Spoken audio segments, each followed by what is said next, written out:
Easter is coming.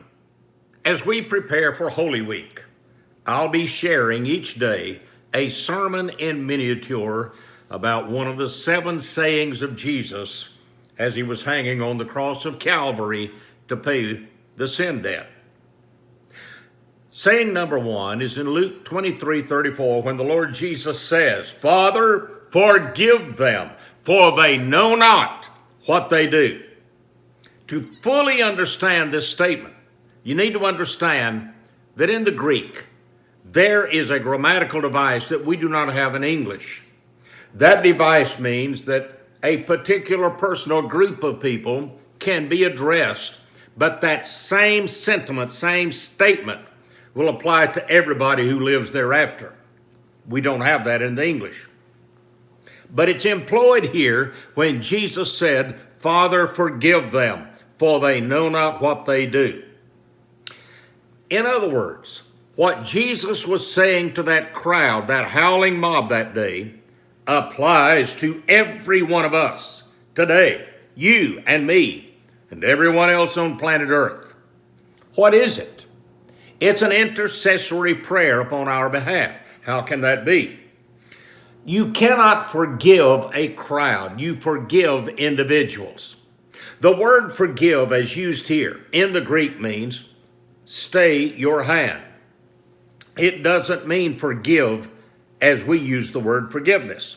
So in other words, Jesus was saying, "Father, stay your hand of judgment upon this crowd. Yes, they should die because of what they're doing. They should stand in condemnation. But Father, stay your hand, for they know not what they do." It was a prayer of intercession. Did you know that before you were saved, God, through this prayer, was allowing the Lord Jesus Christ to intercede for you? Why do you suppose that it was that when you were recklessly traveling down the road with a bunch of your high school friends at 100 miles an hour one night, that you didn't die and go into a Christless eternity? I'll tell you why.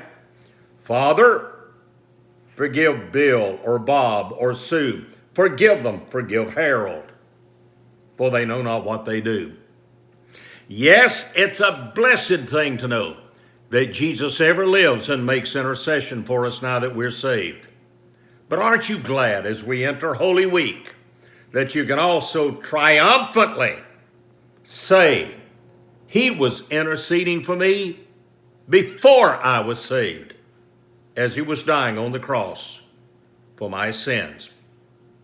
That's the first saying on the cross as we prepare for Easter.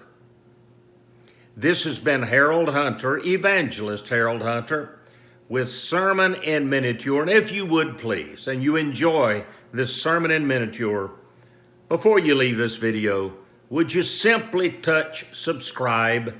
That way you'll hear other messages from me. You'll be notified about them, and it costs you nothing. Please have a wonderful, blessed rest of the day.